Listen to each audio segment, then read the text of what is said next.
గొర్రెల కాపరి దావీదు. ఒకప్పుడు బేత్లెహేము అనే గ్రామంలో దావీదు అనే ఒక చిన్న గొర్రెల కాపరి ఉండేవాడు. అతను గొర్రెలను మేపుతూ తన వడిసెలతో వాటిని రక్షించేవాడు. అతను చాలా ధైర్యవంతుడు, దేవునిపై నమ్మకం కలవాడు. ఒకరోజు ఫిలిష్తీయులు ఇశ్రాయేలీయులతో యుద్ధానికి వచ్చారు. వారిలో గొల్యాతు అనే ఒక మహాకాయుడున్నాడు. అతను ఇశ్రాయేలీయులను భయపెట్టాడు. కాని దావీదు భయపడలేదు. అతను రాజు సౌలు దగ్గరకు వెళ్లి గొల్యాతుతో యుద్ధం చేస్తానని చెప్పాడు. రాజు ఆశ్చర్యపోయినా దావీదు ధైర్యాన్ని చూసి అంగీకరించాడు.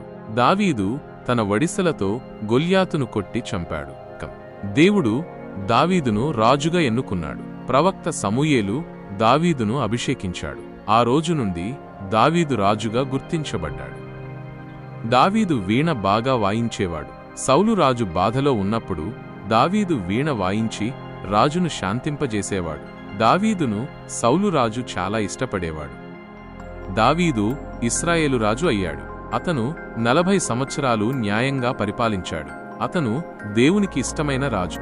దావీదు కొన్ని తప్పులు చేశాడు, కాని అతను తన తప్పులను ఒప్పుకుని దేవుని క్షమాపణ కోరాడు.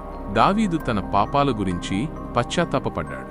దావీదు దేవుని మందసాన్ని యెరూషలేముకు తెచ్చినప్పుడు చాలా సంతోషించాడు. అతను దేవుని ముందు నాట్యం చేశాడు.